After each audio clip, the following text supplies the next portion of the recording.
have a lot of concerns about how this team's going to be able to protect its franchise quarterback and what that's going to look like in a season that they're probably not going to be very good. This is going to take some time in Jacksonville. There are situations where a rookie quarterback comes in, the team is already in very good shape. Take a look at San Francisco, and there's an opportunity there to make a run at the postseason and beyond. In Jacksonville, that's not the case. So there has to be a level of patience, and there has to be time to get this thing going, especially when you hire a head coach who has never coached an NFL game in his life. All right, we've got that out of the way. The process here for Jacksonville trying to build up this roster around Lawrence so far has been flawed, and we're seeing that. The first 3 steps to building a roster in the NFL, number 1, find your franchise quarterback. Number 2, draft someone who can protect your franchise quarterback. Number 3, acquire someone who can rush the other team's franchise quarterback. Quarterback, protect quarterback, rush quarterback. Those are the first 3 steps. And that's not what happened in Indianapolis with Andrew Luck. He's no longer in the league. That's not what happened in Cincinnati with Joe Burrow. He suffered a catastrophic knee injury last season. That's not what happened for an extent of time in Philadelphia with Carson Wentz, who suffered injury after injury after injury last year behind one of the worst offensive lines in football due to the fact that so many guys were hurt. The point here is that Urban Meyer needs to ensure his investment, and he hasn't done that. He's got what many believe to be is a generational talent in quarterback Trevor Lawrence. Now you need to protect. You need to buy the homeowner's insurance, and you need to make sure he's going to be looked after. And instead of drafting Travis Etienne as a running back in the first round out of Clemson, when you can find a running back anywhere, then telling everyone you were really only going to use him on third downs and passing situations, which you would never use a first-round pick on, you should have been addressing the offensive line. Meyer's going to find out the hard way that this is not Ohio State. You're not going to be able to bring in offensive linemen, defensive linemen, corners, quarterbacks, wide receivers, running backs, linebackers, and safeties in every single draft class that are all blue chip 5-star recruits. It's going to take time, and there should have been more of an emphasis, Courtney, on the offensive line than on the running back position in that first round this past April. And they're going to be without Travis Etienne indefinitely. He's got a Liz Frank sprain. So there's your other first-round pick that you were anticipating being as good as a change of pace guy. I mean, usually you're not spending first-round picks on somebody who's going to barely play, but that's not my draft strategy.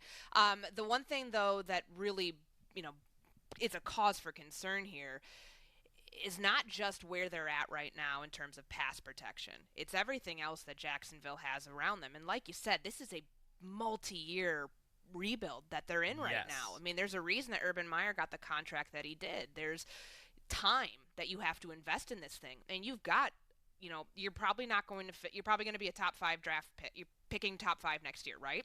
So you're going to have a lot of draft picks and a lot of draft capital that you can use in terms of rebuilding this team from the ground up. But how Urban Meyer does that, I think they're going to need somebody else in there in his ear saying, okay, pass rushers, super important. Be able to get somebody in that's going to be able to, bolster your defense. Also, pass protection.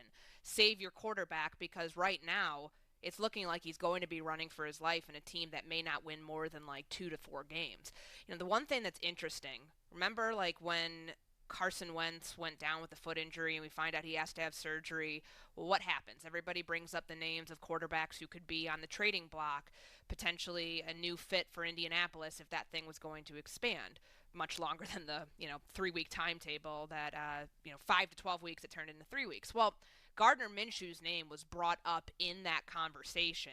And I think after seeing these 2 preseason games in Jacksonville, you need to put any of that speculation to bed. You're going to want to keep this guy around.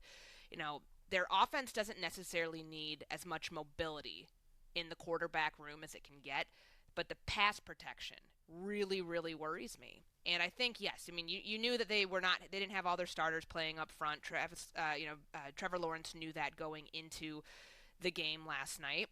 But if you have somebody like Gardner Minshew on your roster, knowing that you're probably going to be losing a lot of games, getting blown out a lot, you're going to be pulling Trevor Lawrence,